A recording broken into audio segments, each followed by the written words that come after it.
Ya, oke kita lanjutkan materinya. Maaf tadi terpotong. Ya, kita lanjutkan tentang konseling ya, teknik konseling. Tadi ada cara suportif, cara katarsis, cara refleksi, dan cara informatif.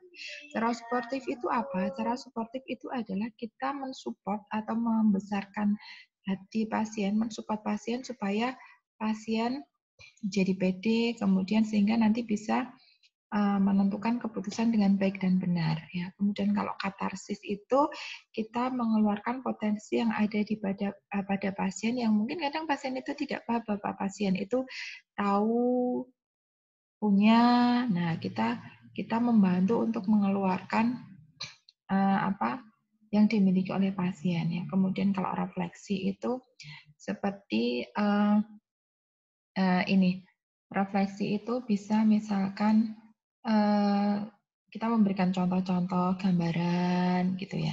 Kemudian kalau informatif itu memberikan informasi. Nah, ini yang sering dilakukan. Kita tidak melihat latar belakang pasien seperti apa, kemudian kemampuan pasien seperti apa, ya. Kita memberikan informasi sesuai dengan yang dibutuhkan oleh pasien saja. Nah, itu cara informatif. Itu teknik konseling ya. Ada suportif, katarsis, dan ada refleksi dan ada informatif. Nah, kemudian tujuan konseling itu apa? Tujuan konseling itu ada 4. Yang pertama adalah meningkatkan penerimaan pasien tentang metode kontrasepsi. Sehingga kalau dia menerima, paham, harapannya nanti menentukan pilihan sesuai dengan yang diinginkan sehingga cocok.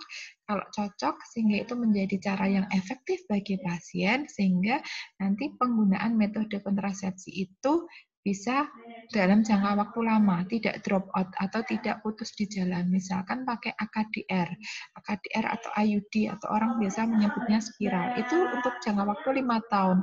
Tapi karena pasien itu tidak merasa itu ada kontrasepsi yang diharapkan, yang diinginkan, sehingga dia tidak merasa cocok, akhirnya belum sampai 5 tahun, baru 1 tahun atau baru setengah tahun, sudah dilepas karena tidak sesuai dengan yang diharapkan. Karena tidak ada konseling, misalkan, kemudian itu bukan keputusan pasien, itu adalah keputusan Bu Bidan, akhirnya tidak penerimaannya tidak bagus, merasa tidak cocok, akhirnya drop out, putus di jalan, tidak sampai akhir masa penggunaan.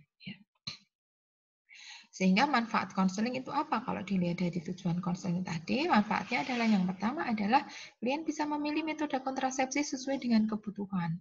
Kalau klien sudah memilih sesuai dengan kebutuhan, maka keluhannya akan berkurang, keluhan, penyesalan tidak dirasakan karena memang dia butuhnya itu di awal sudah ada konseling sehingga ketika ada efek samping dia enjoy aja, itu tidak menjadi masalah, itu tidak menjadi gangguan ya, sehingga pasien puas dengan pilihannya. Kalau puas itu menjadi kontrasepsi yang efektif untuk pasien. Nah, kalau itu kan puas dengan pelayanan, puas dengan penggunaan, akhirnya terbangun rasa saling percaya antara bidan dengan klien. Nah, kalau ada rasa saling percaya, saling menghormati hak-hak pasien atau klien dengan petugas sehingga saling mendukung. Nah, bahkan nanti pasien atau klien itu bisa menyampaikan kepada masyarakat tentang apa yang dialami, yang dilakukan, sehingga itu bisa menghilangkan rumor atau konsep yang salah atau kabar-kabar hoax yang salah, yang itu hanya mitos tentang metode kontrasepsi tertentu. Karena memang informasi dari satu pasien ke pasien yang lain atau peer ya, biasa kita menyebutnya peer, informasi sesama klien, sesama pasien itu lebih manjur dibandingkan KIE yang dilakukan oleh petugas kesehatan. Itu beberapa manfaat dari konseling.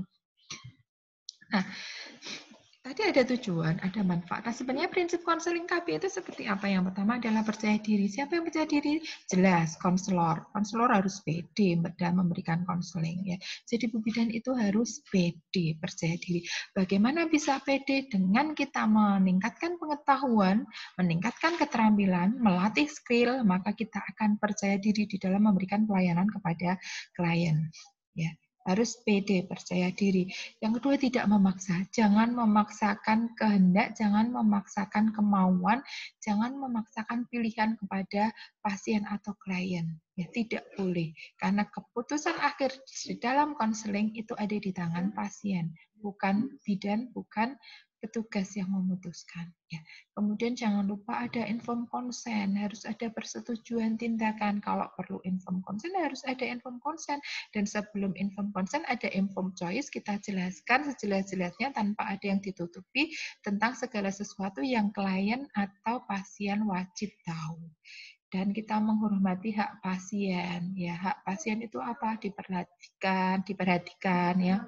Kemudian dipenuhi kebutuhannya, diberikan informasi sebenar-benarnya tanpa ada yang ditutup-tutupi. Dan yang terakhir adalah kewenangan atau empowerment. Kewenangan kita sebagai bidan itu sejauh mana kita harus paham.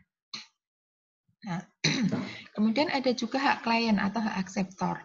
Yang pertama adalah terjaga harga diri dan martabatnya. Kita nggak boleh tadi di depan sudah saya jelaskan menjudge pasien. Oh ini pasien seperti ini, paling nggak tahu, paling nggak paham, dijelaskan paling nggak mudeng, ya udah saya pilihkan saja, nggak boleh. Ya kita tidak boleh menjudge. Semua pasien punya hak yang sama. Ya. Tidak boleh membeda-bedakan satu pasien dengan pasien yang lain. Pasien yang kaya kita perlakukan terhormat. Pasien yang sepertinya tidak mampu, maka kita perlakukan semau kita. Tidak boleh. Terjaga harga diri dan martabatnya. Kemudian dilayani secara pribadi atau privasi. Kita harus menjaga privasi di dalam memberikan pelayanan kebidanan atau pelayanan kepada pasien.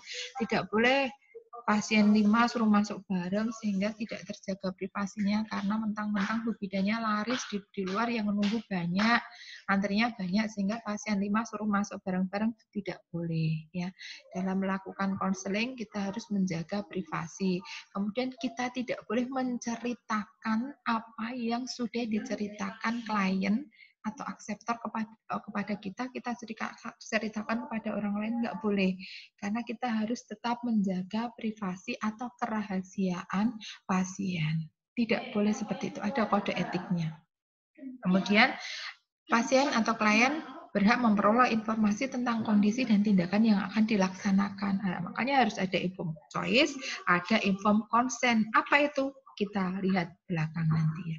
Kemudian mendapat kenyamanan dan pelayanan yang terbaik ya. Karena pasien, klien itu adalah tamu kita, sedangkan tamu adalah raja, kan begitu ya. Jadi harus memberikan kenyamanan, pelayanan yang terbaik kepada pasien sebisa kita. Ya, kemudian menerima atau menolak pelayanan yang akan dilakukan. Boleh pasien menolak tindakan yang akan dilakukan, boleh ya. Kita tidak boleh memaksa. Itu hak pasien untuk menerima mau dilakukan tindakan atau tidak dilakukan tindakan. Itu hak klien. Kemudian kebebasan dalam memilih metode yang akan digunakan. Kita tidak boleh memaksa pasien pakai metode tertentu yang kita punya. Misalkan Bu Bidan hanya sedia KB suntik, padahal pasien pengen KB implan. Maka kita paksa bulan ini pakai suntik dulu aja Bu, bulan depan baru pakai implan, besok tak belikan, dan nggak boleh. Ya, kita tidak boleh. Jadi klien punya kebebasan dalam memilih metode yang akan digunakan, sehingga kita tidak boleh memasang tanpa sepengetahuan pasien, sembunyi-sembunyi. Pasien tiba-tiba sudah dipasang susu, sudah dipasang IUD tanpa informed consent, informed choice, nggak boleh seperti itu. Nah, kemudian peran konselor, berarti kalau sudah seperti itu, sebenarnya peran konselor di dalam keluarga berencana itu apa? Yang pertama adalah sebagai sahabat. Konselor, kita, bidan, itu sebagai sahabat, pembimbing, dan memberdayakan klien untuk membuat pilihan yang paling sesuai dengan kebutuhannya. Karena selalu ingat bahwa di dalam konseling, kita hanya membantu. Sedangkan keputusan terakhir itu ada pada pasien, bukan pada bidan. Kemudian memberikan informasi yang objektif, lengkap, jujur, dan akurat tentang metode kontrasepsi yang tersedia. Objektif, bukan subjektif. Objektif itu sesuai kenyataan. Ya, memang keadaannya, efek sampingnya begini, jelaskan ke pasien supaya nanti pasien kalau sudah pakai nggak bingung loh. Ternyata kok saya pakai AKDR kok jadi mainnya banyak, kok jadi sakit. Ya, kita jelaskan di awal. Memang nanti ada efek samping seperti itu. Objektif, lengkap, jujur, akurat. Ya. Kemudian membangun trust, rasa saling percaya antara bidan dengan pasien dengan komunikasi efektif dan efisien, komunikasi interpersonal. ya, termasuk dalam proses pembuatan persetujuan tindakan medis. Jadi sebelum pasien diminta untuk menandatangani atau bersedia dilakukan tindakan, kita jelaskan dulu tentang segala sesuatu yang pasien perlu tahu. Nah, sehingga jenis konseling sendiri itu ada 3 macam, ada konseling umum, konseling spesifik, dan konseling pra dan pasca tindakan. Apa saja itu? Konseling umum itu ya masih umum, misalkan tentang metode kontrasepsi, macam-macamnya ini yang mengandung hormonal, ini yang tidak mengandung hormonal, ini yang sederhana, ini yang dengan alat, ini yang tanpa alat, itu umum. Kalau spesifik itu sudah mengerucut pada suatu metode tertentu. Oh, tadi di umum dijelaskan bahwa macam-macam metode kontrasepsi ini. Sekarang pasien pilih, oh saya pilih yang hormonal saja dok, yang hormonal saja Bu Bidan. Nah, masuk ke konseling spesifik, metode kontrasepsi hormonal, macamnya ini adalah obatnya, ini efek sampingnya, ini cara penggunaannya, itu sudah spesifik. Kalau umum itu bisa dilakukan oleh petugas KB di lapangan, bisa PLKB, tidak harus petugas kesehatan, bisa kader di posyandu, itu umum. Kalau sudah spesifik, sudah oleh petugas kesehatan. Ada dokter, ada bidan, ada konselor, biasanya sudah di ruang periksa atau di ruang klinik kesehatan.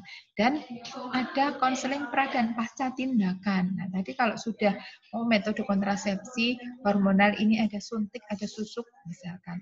Oh, sudah pakai susuk saja Bu Bidan. Nah, sudah masuk ke konseling pra dan pasca tindakan. Sebelum dipasang susuk ada konseling.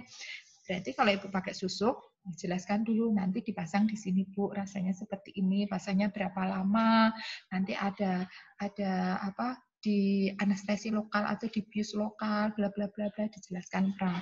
Setelah tindakan ada pasca, Bu ini sudah dipasang, nanti Bu akan kontrol kapan, kemudian selama berapa hari jangan angkat junjung, selama beberapa hari di lokasi jangan ada kena air dan lain sebagainya, itu konseling pasca tindakan. Itu sudah lebih spesifik dibandingkan konseling spesifik. Ya. Nah, komponen penting dalam pelayanan KB dibagi menjadi 3 tahap. Ini kalau tadi macam-macam konseling, ini tahapannya. Tahapannya adalah konseling awal, ada konseling khusus, dan adalah konseling tindak lanjut. Konseling awal itu sebelum memutuskan metode yang akan dipakai. Konseling khusus itu mengenai metode yang dipilih. Konseling tindak lanjut itu ada tadi, ada konseling pra dan ada konseling pasca. Itu ya. Kemudian pemberi dan tempat melakukan konseling. Konseling bisa dilakukan di lapangan, tadi oleh PLKB atau oleh kader kesehatan, tidak selalu oleh petugas kesehatan. Ada konseling KB klinik yang harus dilakukan oleh petugas kesehatan. Ada dokter, ada bidan, atau ada konselor. Ini konseling di lapangan non klinik ya. Tidak harus oleh petugas kesehatan. Kemudian kalau di klinik harus oleh petugas kesehatan karena sudah tentang medis, biasanya memberikan informasi lebih rinci tentang metode kontrasepsi ya, kemudian memastikan klien kondisi kesehatannya, cek kesehatan itu kan harus dilakukan oleh petugas kesehatan ya. Nah, komunikasi interpersonal atau konseling di dalam pelayanan kesehatan itu menggunakan motivasi, ada pendidikan, dan ada konseling. Tadi di depan sudah saya jelaskan. Nah, aspek-aspek di dalam konseling ada beberapa. Aspek itu adalah hal-hal yang ada di dalam konseling. Yang pertama adalah tujuan. Jadi sebuah konseling harus ada tujuan. Tidak boleh kita melakukan konseling tanpa tujuan, karena nanti tidak ada koridornya sehingga bisa kemana-mana topiknya. Jadi harus ada tujuan. Sebenarnya tujuannya itu apa? Tujuannya berangkat dari kebutuhan klien atau kebutuhan pasien. Pasien datang tujuannya mau cari informasi tentang apa sih? Tentang KB hormonal. Ya sudah, berarti kita menjelaskan tentang KB hormonal. Jadi ada tujuannya. Ya, ada tujuannya. Kemudian ada informasi yang diberikan. Kalau ada tujuan, maka jelas, oh informasinya berarti tentang ini. Sehingga arah komunikasinya jelas. Kemudian bisa dipilih mau pakai komunikasi verbal maupun komunikasi non-verbal. Verbal itu ada suara yang disampaikan, ada bahasa yang dikeluarkan, ya itu verbal. Kalau non-verbal tidak ada suara, tidak ada bahasa. Contohnya melalui SMS, melalui WA, melalui surat, itu komunikasi non-verbal. Sekarang komunikasi verbal pun tidak harus ada tatap muka. Mungkin kalau dulu komunikasi verbal itu harus ada tatap muka. Kalau sekarang tanpa tatap muka pun kita bisa komunikasi verbal. Contohnya sekarang saya ada video, tidak ada tatap muka, tapi ini adalah contoh komunikasi verbal. Pakai WA, pakai voice gitu ya, voice call itu bisa ya. Tuh, tergantung kebutuhan, apakah harus pakai verbal atau bisa pakai non verbal ya. Itu kemudian sikap baik selama konseling. Ada beberapa sikap yang ini harus dipegang teguh oleh Bu Bidan di dalam melakukan konseling. Ini harus dipahami dan dilakukan. Ada sikap konseling. Ingat, ada 5. Soler. S. S-nya apa? Smile. Face your client squarely. Menghadap ke klien. Jangan kok kliennya di sini, kita sibuk menghadap layar HP atau menghadap ke tempat lain. Seolah-olah kita tidak memperhatikan pasien atau klien. Kita harus menghadap klien dan smile. Wajah kita harus wajah yang ramah, tersenyum, sehingga seolah-olah kita welcome kepada pasien. Sehingga pasien nanti akan terbuka ketika menjelaskan tentang permasalahannya. Ya, smile. Kemudian solar, open and non-judgmental facial expression. Ekspresi kita tidak boleh menghakimi pasien, pasiennya dekil, jorok, kucel. Kita ekspresinya sudah ekspresi yang jijik misalkan, ekspresi yang males misalkan, nggak boleh seperti itu. Kita harus sama kepada semua pasien, ekspresi kita harus sama. Kemudian learn toward klien, tubuh condong ke klien, ke depan. Ini adalah bukti bahwa kita perhatian kepada pasien, terutama pada saat pasien menjelaskan atau menyampaikan keluhannya, menyampaikan kebutuhannya, sehingga pasien merasa dihargai dan diperhatikan. Jangan kok malah kita menjauh, seolah-olah kok kita tidak mau berkomunikasi dengan klien. Kemudian kontak, ada kontak mata, tetapi sesuai dengan budaya setempat. Jangan terus kok dilihat terus, enggak. Kadang-kadang kita kontak mata. Kita bisa boleh menulis, boleh melakukan tindakan, misalkan menyiapkan alat, tetapi kadang-kadang kita harus kontak mata kepada pasien atau klien sehingga terbentuk trust atau saling percaya, memang ada komunikasi, ada rasa saling percaya, saling diperhatikan antara bidan dengan klien. Kemudian relax and friendly manner, santai dan sikap sahabat, jangan tegang, jangan kok wajah kita ada wajah buru-buru, aduh ini pasiennya di luar sudah masih banyak, ini pasiennya kok sama sekali sih konselingnya, kan kita sikapnya terburu-buru, kemerungsung gitu ya. Jangan seperti itu. Santai dan bersahabat sehingga pasien akan merasa nyaman. Itu sikap selama konseling. Sikap konselor kita bidan selama konseling itu kan kita disebut konselor, Mas. Ini sikap kita sebagai konselor selama melakukan konseling itu harus dipahami dan dipraktekkan, dilakukan. Nah, sedangkan langkah-langkah konseling ada beberapa teori. Yang pertama adalah teori 17, mungkin sudah pernah mendengar. 17 itu apa? Salam, sapa, salam, tanyakan, uraikan, bantu, jelaskan, dan ulang. Sapa dan salam. Kepada klien kita terbuka dan sopan. Ucapkan salam, senyum, sapa, ya. Jangan pasang wajah masam, ya. Wajah yang kok cemberut, wajah tidak welcome kepada pasien. Apapun masalah kita, ketika kita berhadapan dengan pasien, itu jangan dibawa, buang. Walaupun lagi berantem, lagi apa, ketika ketemu pasien, kita tetap harus tersenyum. Ya.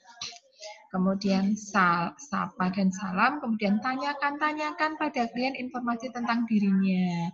Keluhannya apa, tujuan datangnya apa, pengen apa, tanyakan.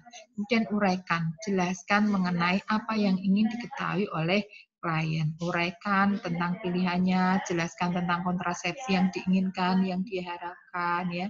Kemudian bantulah klien menentukan pilihan. kita uraikan, kemudian kita arahkan pasien untuk menentukan pilihan sesuai dengan keadaannya.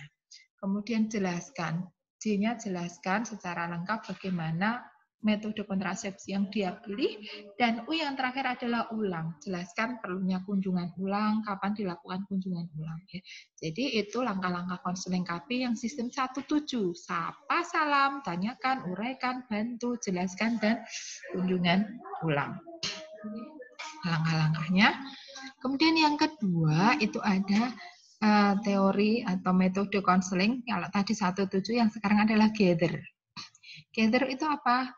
Greet client, ask client about themselves, tell client about choice, help client make informed choice, explain fully how to use the choice method, dan refer a written message should be welcome. Jadi yang pertama greet client, sambut klien dengan terbuka, ramah, welcome. Sama sebenarnya, cuman yang punya teori berbeda ya. Jadi tadi ada 17, ini ada gather, sama sebenarnya. Pertama, sambut dengan ramah, terbuka, pede, penuh keyakinan, penuh kehangatan gitu ya, sesuai dengan budaya setempat. Tuh, mungkin kalau di luar negeri ketemu pasien kita bisa salaman cipika-cipiki, kalau di sini ya jangan, misalkan hanya perlu salaman, apalagi sekarang lagi corona ya, misalkan tidak perlu salaman, hanya senyum ya, kita menghargai, kita welcome gitu saja ya. Kemudian ask client about themselves. Tanyakan klien tentang permasalahannya apa, yang ingin dia ketahui apa, yang dia butuhkan apa, tanyakan. Tanyakan dulu, beri kesempatan klien untuk bercerita, untuk menyampaikan keluhannya, untuk menyampaikan harapannya. Beri kesempatan pada klien untuk berbicara. Ya. Kemudian setelah itu tell client about choice. Tanyakan tentang sebenarnya pilihannya yang mana, pengennya seperti apa, ya tentang metodenya. Kemudian setelah itu help client make informed choice. Ya, bantu membuat pilihan yang tepat. Ya, kita mengarahkan, kita membantu supaya nanti pilihannya memang benar-benar pilihan yang tepat sesuai dengan yang diinginkan. Ya. Kemudian explain fully how to use the choice method, jelaskan tentang metode pilihannya kalau sudah membuat pilihan, dan yang terakhir adalah sama kunjungan ulang, hampir sama dengan 17, cuman yang punya teori berbeda. Mungkin nanti kalian punya teori baru, gabungan 17 dengan gather boleh, ya yang lebih efektif, nggak apa-apa. Nah, tadi di depan ada yang disebut dengan informed choice. Apa sebenarnya informed choice itu? Informed choice adalah bentuk persetujuan pilihan tentang metode kontrasepsi yang dipilih oleh klien setelah memahami kebutuhannya, kebutuhan reproduksinya. Sebenarnya dia pengen apa? Oh, saya pengen apa? KB untuk menjarangkan kehamilan, berarti untuk yang jangka panjang. Oh, yang menunda kehamilan, berarti yang kembali kesuburannya cepat. Ya.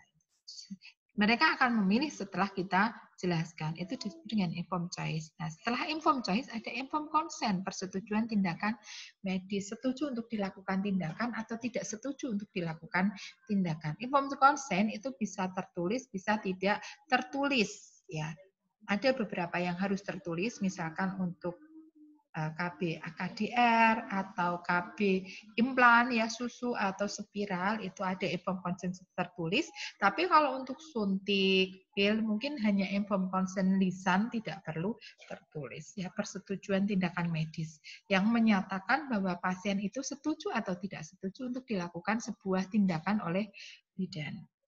Nah, ini contoh-contoh lembar informed consent, informed choice. Nah, itu materi saya hari ini part kedua, maaf tadi terputus karena ada gangguan ya. Itu silakan diperhatikan, silakan dipahami, dipahami materinya, materi yang sudah saya share, silakan bisa dibaca. Kalau ada pertanyaan, silakan nanti diajukan di grup kita. Ya. Itu selamat belajar dan terima kasih. Assalamualaikum warahmatullahi wabarakatuh.